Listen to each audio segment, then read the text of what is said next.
3, capítulo de número 4, versículo de número 13. É o texto mais claro sobre o arrebatamento que nós temos ali no Novo Testamento. Paulo diz assim: não quero, irmãos, que sejais ignorantes acerca dos que já dormem. Você observa que Paulo substitui a palavra morte. Não existe morte para crente salvo. Não existe morte para a gente. Esse conceito de morte já era. Não existe morte para crente. Jesus falou uma coisa linda para os fariseus: vocês não ouviram que Deus é o Deus de Abraão, de Isaac, de Jacó? E Ele não é Deus de mortos, porque para Deus não há mortos. Morte é um conceito humano. Morte é uma separação humana. Morte é a separação do corpo físico com o corpo espiritual. Os salvos em Cristo que morreram estão vivos neste exato momento no paraíso do Cordeiro.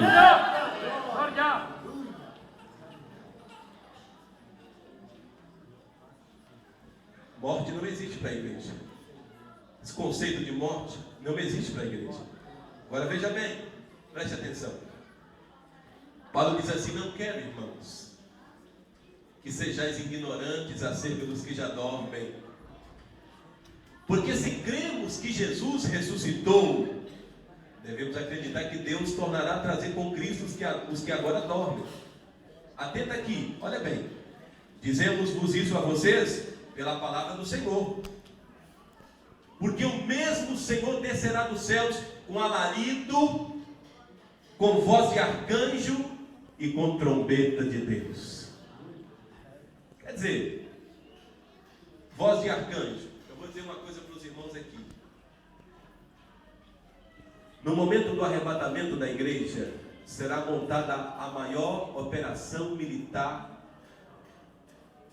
de miríades angelicais de todos os tempos da história da humanidade. Sabe por quê? De acordo com a revelação de Apocalipse capítulo 12, Satanás e os seus demônios vão tentar impedir a igreja de ser arrebatada. Você diz: não pode. Fala comigo assim: não pode. Não pode. Não subestime esse personagem. Quer ver uma coisa? Vou provar para você que pode. Vou provar para você que pode. Daniel, o homem que a Bíblia chama de muito amado, homem desejável, uma enciclopédia ambulante. Profeta Daniel orando 21 dias. Acostumado a orar e Deus mandar a resposta na hora. 21 dias. Daniel estava preocupado. Satanás cercou o anjo Gabriel nas alturas e impediu que ele passasse. Olha, está escrito isso na Bíblia. Ele impediu que o anjo Gabriel passasse. Você ainda duvida da audácia desse personagem? Você ainda duvida? Olha bem aqui. Quer ver outra coisa? Jó, capítulo 1. E vindo o tempo que os filhos de Deus se apresentaram ao Senhor, veio também Satanás. Detalhe, de acordo com a revelação do texto, não está escrito, mas subentende. Satanás transfigurou-se em um anjo de luz, adentrou no meio dos anjos do Senhor e eles não o conheceram. Você ainda duvida da audácia desse personagem? Entrou no meio deles. Eu acredito que quando os anjos chegaram perante o Senhor, que Deus olhou e falou assim: da onde vem Satanás? Os anjos levaram: cadê Satanás no nosso meio? Não é possível. Duvida da audácia desse personagem? Ele fez uma política lá nos céus, criou uma chapa e se candidatou em oposição a Deus. Detalhe, convenceu a terça parte dos anjos de Deus que ele tomaria o trono e daria a eles um reino melhor do que o reino que Deus tinha na dispensação angelical.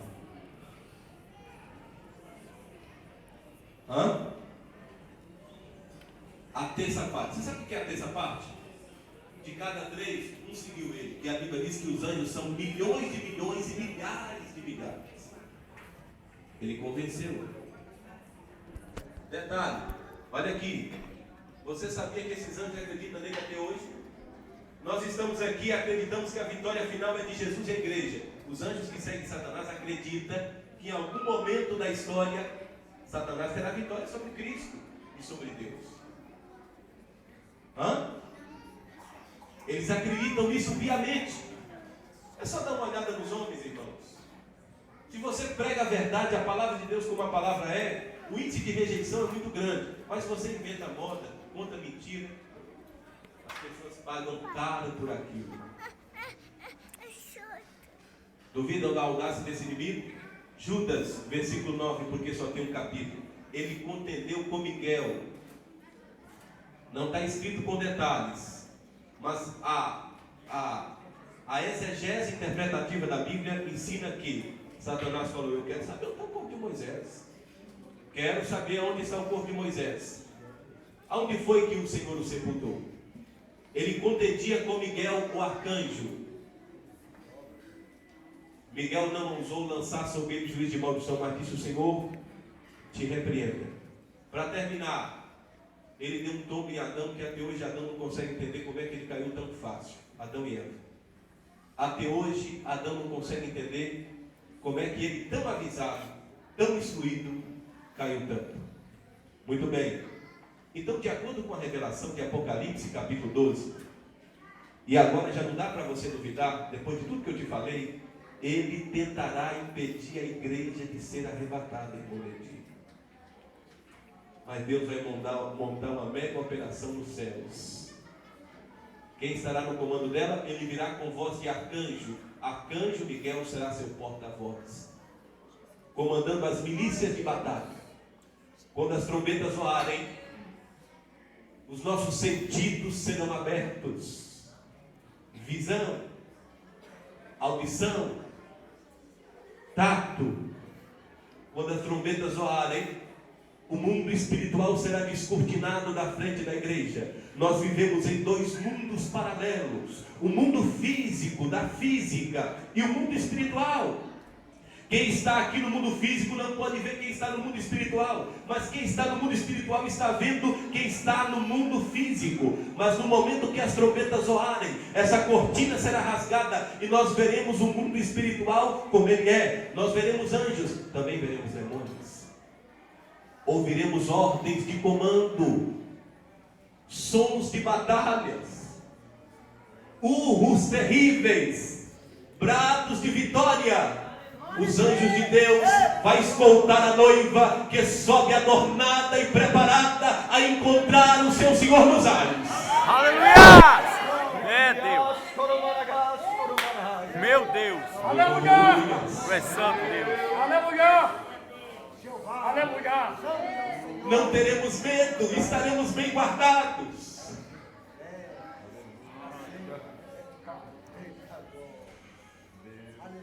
Aleluias.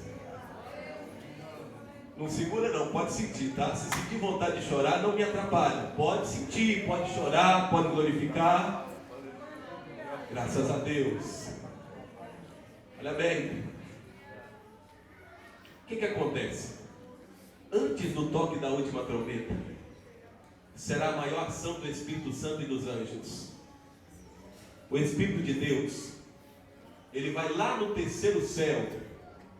Lá no terceiro céu, aonde estão...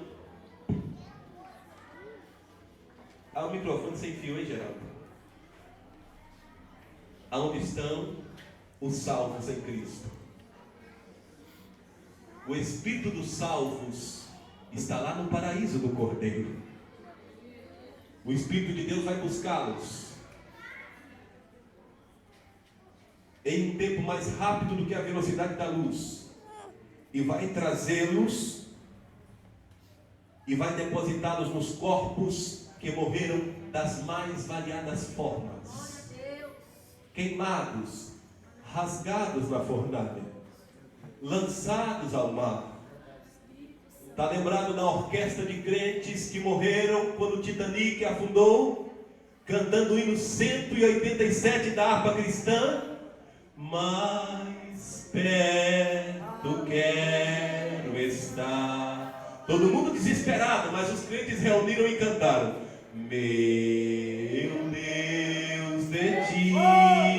A morte chegando e eles cantando: ainda que seja dor que me inunde. Os espíritos dos salvos unirão aos corpos que ficaram no mar, queimados nos fornos, queimados nas fornalhas. Nos cemitérios haverá sinais palpáveis e verídicos. Sepulturas serão invadidas e violentadas pelo Espírito de Deus, e corpos de santos serão arrebatados, transformados e glorificados a encontrar o Senhor. Aleluia! Ah, Santo Senhor! Onde estão os nossos irmãos queridos? Onde estão os nossos parentes que morreram em Cristo? Por um momento nós estamos separados dele pela carne, mas a Bíblia diz: um pouquinho de tempo, o que há de vir virá e não tardará. Filhinhos, é já a última hora.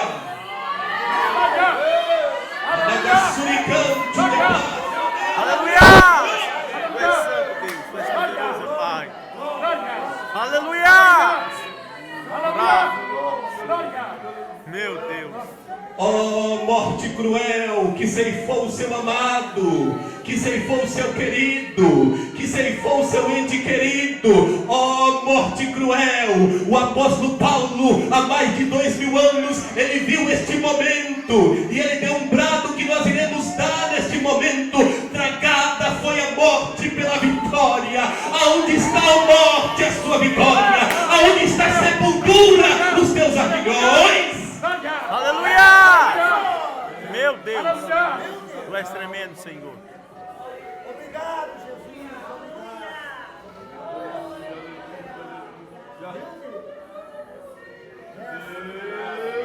Eu vou dizer uma coisa aqui que você não precisa acreditar. Não é doutrina.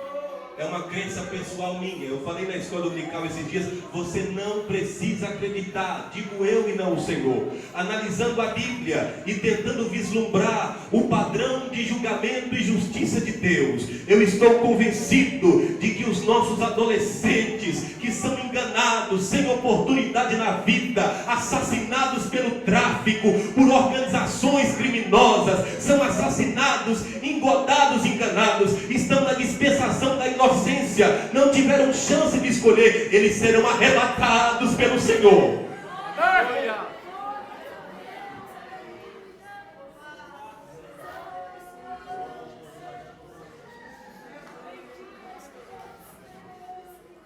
Pastor Camargo, quando testemunho, apesar de ser forte, mas eu estou achando o ambiente apropriado para falá-lo. Um filho dele foi assassinado, ele ficou indignado, inconformado.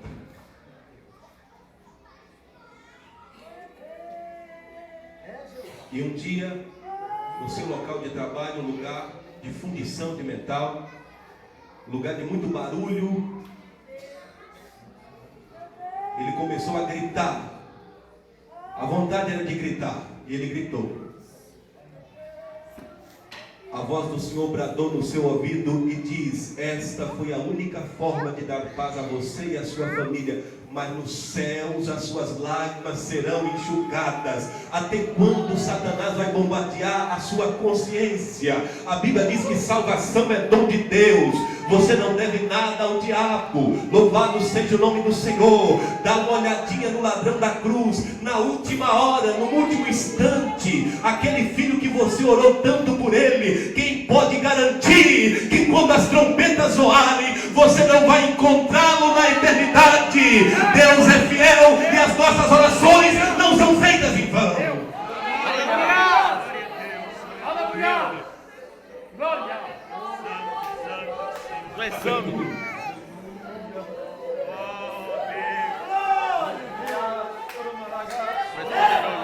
Aleluia! Aleluia! Aleluia! Glória!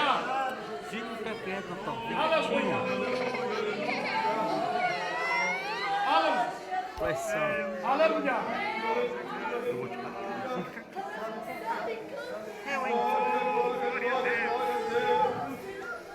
Hoje Deus te trouxe aqui para renovar as suas forças. Elias, o Senhor falou com o profeta Elias: come deste pão e beba desta água, porque muito grande será a sua caminhada. Da impressão às vezes que Deus nos abandonou neste vasto deserto, desta vida perdida, dessa vida sem sabor, dessa vida amarga de pecado, no meio de um mundo mergulhado no pecado. Deus não te esqueceu, o Senhor está contigo. Levanta-te e tenha bom ânimo. Deus quer te dar uma renovação nesta manhã. Está liberado dos céus uma renovação espiritual sobre a sua vida. Basta você crer e abrir o seu coração. Aleluia! Aleluia! Aleluia! Meu Deus. Espúquio de flaço, meio de canto. Aleluia! Aleluia! Meu Deus. Glória! Aleluia!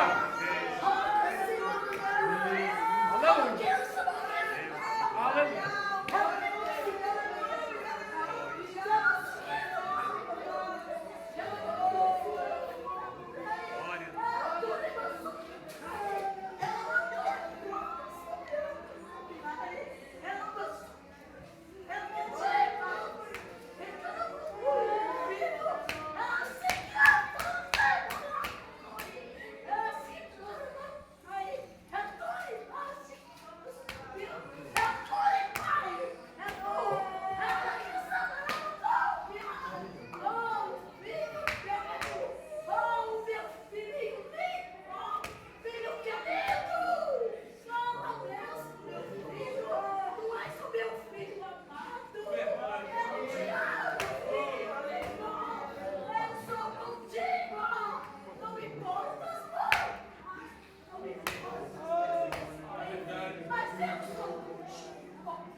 Mais grato a ti, mais grato a ti, mais consagrado, ó faz-me, Senhor, mais humilhado e cheio de amor, faze mais grato a ti, mais grato a ti.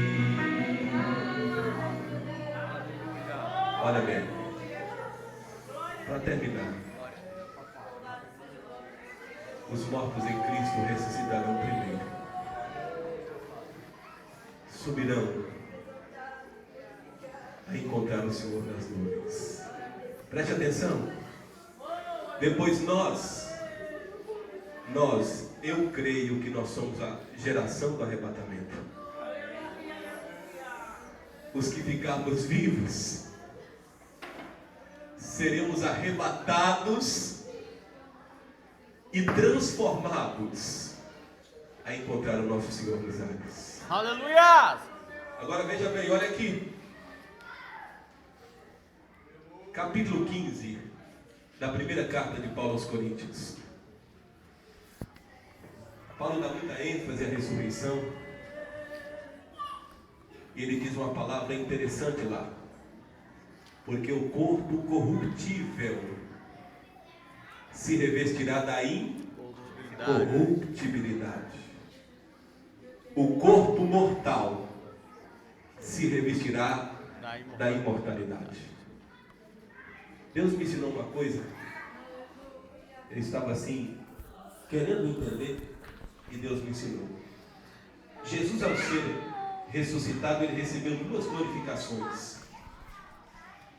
A primeira glorificação, Jesus recebeu, e é a mesma glorificação que todos nós vamos receber.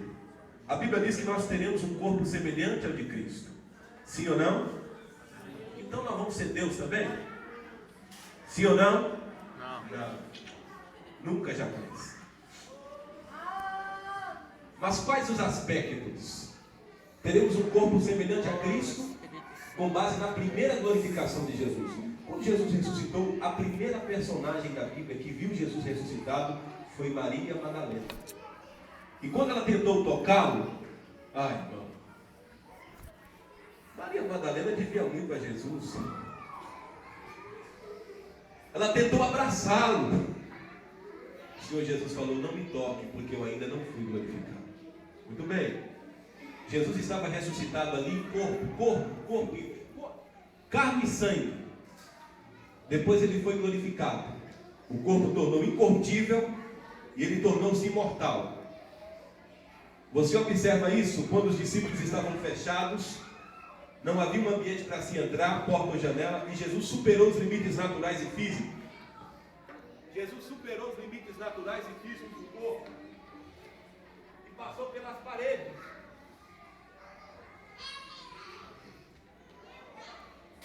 Igual esses efeitos especiais de cinema que eles fazem, Jesus passou pelas paredes.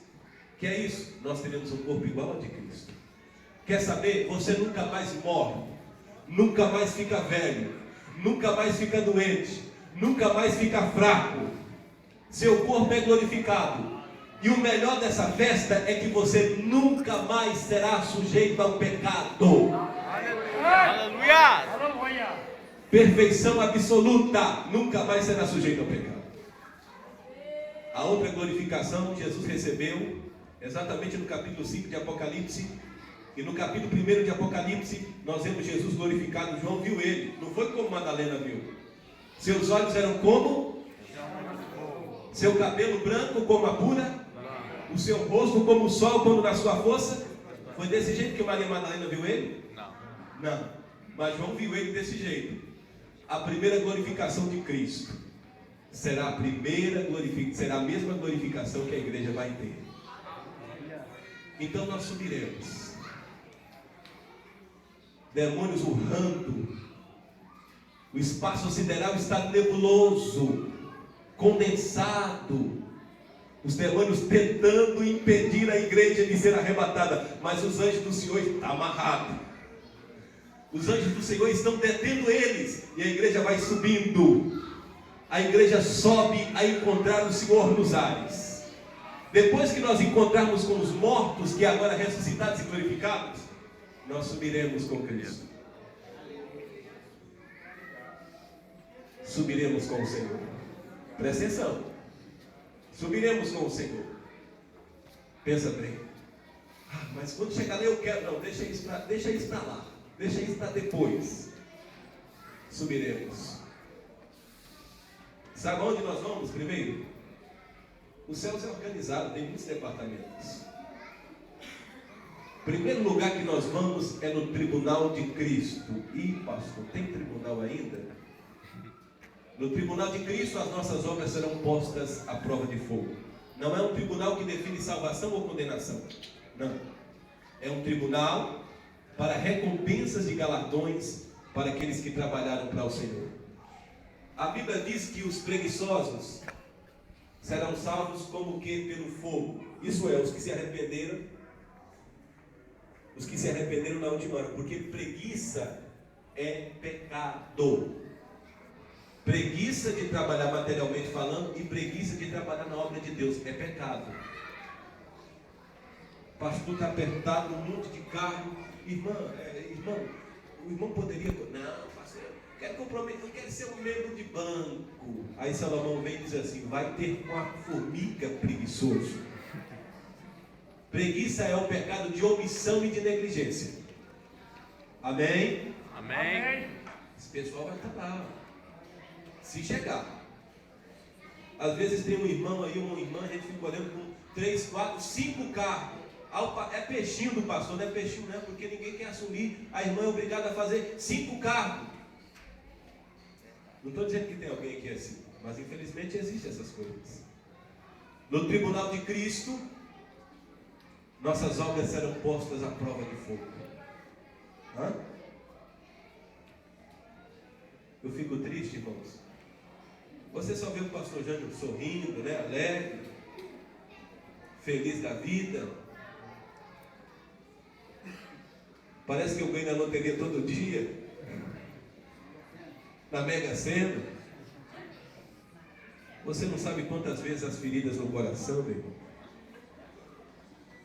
Às vezes o pastor enfrenta pirraça de obreiro. Agora eu mato o pastor do coração. Mato. Não tem nenhum obreiro aqui desse jeito. Não, aqui não tem não. Mas os obreiros aí sabem se o pastor passa por isso ou não passa. Passa ou não passa, obreiros? Ou me consagro ou eu vou embora. Interesse.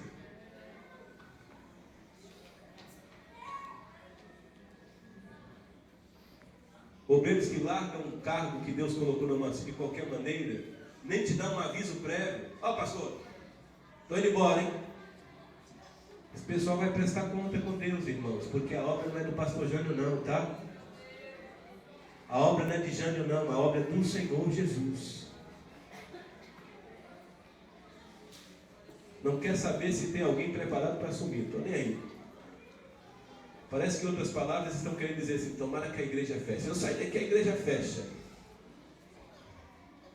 Não tiver ninguém, Jesus salva o Fernandinho Beira-Mar e põe no seu lugar, no meu lugar, no nosso lugar. Para Deus não tem problema isso. Às vezes o coração da gente fere.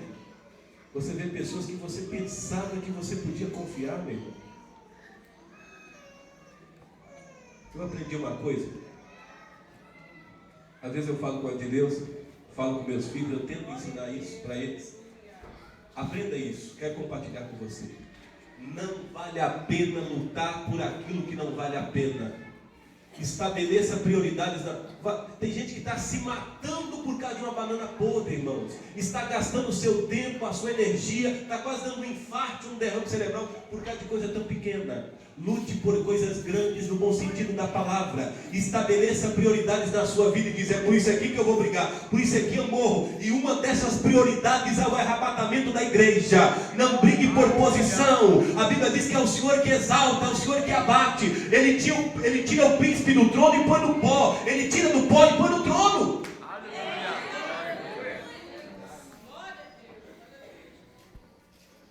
Tem gente pirracenta, irmãos, e o pior é que pensa que está agradando a Deus. Tá? Deus está vendo? O problema para nós obreiros, você sabe o quê? Fique de pé os obreiros, fique de pé por favor. Só para ver uma distinção aqui. Sabe qual é o problema para nós obreiros? Todos nós obreiros. É que a gente ensina o povo. A gente cobra, não é verdade? A gente exige, a gente quer perfeição. Pode sentar, irmãos. E sabe qual é o grande problema? Estamos vivendo aquilo que estamos pregando? Não é o caso dos obreiros, mas às vezes o obreiro da congregação, ele exige da congregação, mas não obedece o corpo ministerial. Sabe como chama isso? Jesus chamaria hipocrisia. Os obreiros tratam uma coisa para o bem da obra e diz que tem assim, o obreiro faz outra. Isso é rebeldia, irmãos. Então veja bem aqui. Preste atenção. Não tem ninguém aqui assim, nesta manhã. Porque se tiver a oportunidade de conserto, está estendida. Mas eu tenho certeza que não tem. No tribunal de Cristo, quando falar assim, vamos ouvir. Eu vou ensinar bem simples. Vamos ouvir a irmã cantar. A irmã sabe que ela tem uma bela voz e nós sabemos também. Ô irmão, você está cantando para quê? Hoje eu vou causar uma impressão. Ó, vou abafar. Ó. Você sabia que em grandes congressos, onde tem cantores famosos, tem cantor que suborna o sonoplasta para dar um som ruim para o outro cantor e um som melhor para ele, para a lâmpada do outro apagar e a dele acender? Tribunal de Cristo, não é aqui, eu estou falando de grandes congressos. Tribunal de Cristo está vindo aí. Cantamos para quê? Pregamos para quê? Ensinamos para quê? Temos uma posição para quê? Por vaidade? Para mostrar que somos, que sabemos? Tribunal de Cristo está aí. A Bíblia diz que todas as obras relacionadas com feno, madeira e palha será posta à prova de fogo e serão queimadas, não terão valor. O tal vai passar vergonha, a Bíblia diz. Agora, toda obra relacionada com prata, ouro e pedras preciosas subsistirão à prova de fogo e o tal receberá galardão. Para ilustrar melhor isso, conta-se a história de uma grande igreja. O pastor era um pregador eloquente, dedicado pastor, pregava muito, e aquela igreja entrou numa onda de avivamento espiritual. Presta atenção. E o pastor empolgado, sou eu, ó, eu ensino, eu prego, o negócio é comigo, como Deus tem me usado. Pastor todo empolgado, né? No domingo fazia o apelo, pessoas vinham chorando, pessoas importantes da sociedade vinham chorando a aceitar. E o pastor está, ó. Mas havia uma irmãzinha que limpava a igreja. E quando ela passava o pano no banco, ela falava assim: Senhor, se você está um desviado aqui, Senhor, orando e chorando, salva ele, Jesus. Se o prefeito da cidade vier aqui, Senhor, fala no coração dele. Se aqui entrar um viciado, era o ministério da irmãzinha, e o pastor está achando que a fama era dele. Um dia Deus levou a irmãzinha, e a igreja entrou em declínio espiritual. E o pastor foi perguntar a Deus por quê. Deus falou que o sustentáculo da igreja havia sido recolhido.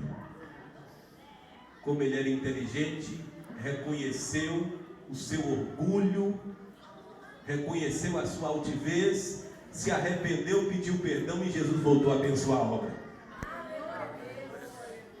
Irmãos, eu tenho ensinado aqui para os irmãos na sede que nós obreiros, entendo o que eu vou falar. Eu não consigo falar bonito, você sabe. Quando a gente pega a mulherada para doutrinar, meu irmão, a gente bate com força, né? E é bom. Há um princípio que rege a igreja na questão de vestimento e na questão de comportamento, que é o princípio do pudor e da decência. Isso abrange Antigo e Novo Testamento. São princípios imutáveis. Agora veja bem, a pior vaidade é a vaidade ministerial e eclesiástica. A vaidade que eu sou, eu prego, sou eu. Essa é a pior vaidade que existe, irmãos. Há um princípio que rege a igreja, o princípio do pudor e da decência. Rege o nosso comportamento, a nossa forma de vestir. Mas a pior vaidade é a vaidade da briga por posição, por reconhecimento. Depois do tribunal de Cristo, a gente vai aonde? Para encerrar, a gente vai à sala do trono. E na sala do trono tem uma coisa que Salomão profetizou, que você vai ficar feliz em saber se você não sabe. Salomão viu isso. Na sala do trono dá-se-á o casamento simbólico de Cristo e a igreja. Jesus vai apresentar oficialmente a igreja ao Pai. Jesus entra na sala do trono primeiro, isso está em Cântares. E quando a igreja entra, Jesus olha para ela e diz: entra, amada minha, porque em ti eu não vejo defeito.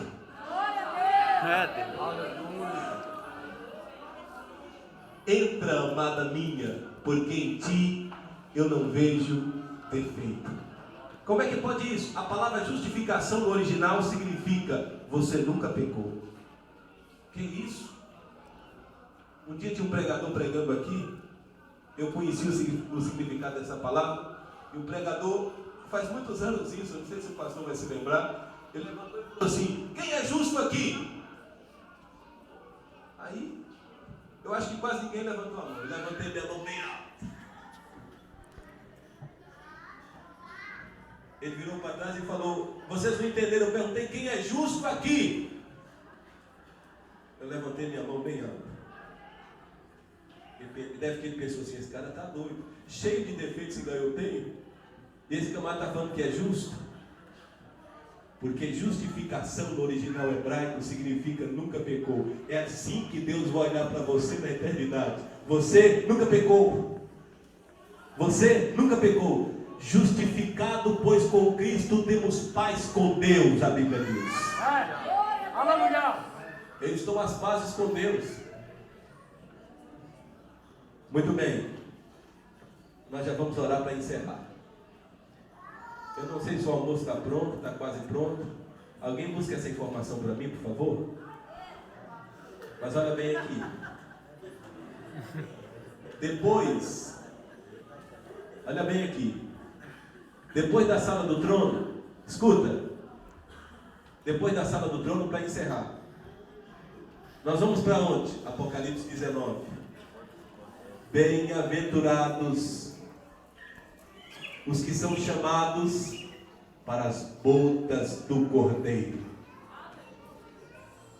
Para as bodas do Cordeiro. Terminei, já terminei.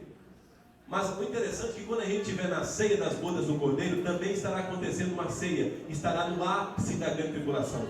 Eu não estou falando isso porque o nosso estudo aqui não é sobre a grande tribulação. Na ceia das bodas do Cordeiro, quem são os convidados especiais? A igreja, o povo de Deus, de todas as dispensações de Deus aos homens. Ali nós veremos Abraão, Isaac, Jacó, patriarcas, juízes, reis. Eu vou olhar para Sansão e falar: rapaz, você passou perto, hein? Quase que perdeu, hein? Veremos todos esses personagens da Bíblia, personagens da história pós-bíblica, da era medieval, da era moderna, da era pós-moderna, até o momento do arrebatamento. Nós veremos todos eles. Todos eles. Mas dentre eles,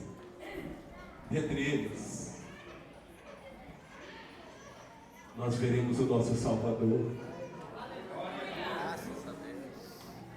Ele é o centro das atenções ali naquele evento. Nós o veremos assim como Ele é. Louvado seja Deus. Paulo disse assim: em parte conhecemos, em parte ensinamos, mas um dia nós o veremos assim como Ele é. Enquanto nós estamos na ceia das bodas do Cordeiro, numa festança espiritual, aqui na terra estará acontecendo, Apocalipse também capítulo 19, a ceia da ira do Deus Todo-Poderoso. Quem são os convidados? Quem são os convidados para a ceia da ira das bodas do Cordeiro? Abutres, urubus, aves de rapina, chacais, coiotes, lobos, animais do deserto. Por quê? Vou dizer para você, por quê? Porque a Bíblia diz que eles são convidados para comer carne de soberanos, de tribunos, de grandes, de pequenos, de poderosos, homens que ditavam as regras no país, homens que mandavam na economia, homens que dominaram reinos, manipularam as massas, homens aclamados. Eles estarão ali e os seus corpos tomarão na terceira maior guerra mundial de todos os tempos, a batalha do Armagedon. E nós onde estaremos? Assistindo de camarote lá nos céus. Não dá para falar mais, irmãos. Nós vamos fazer uma oração a Deus. Fiquemos de pés.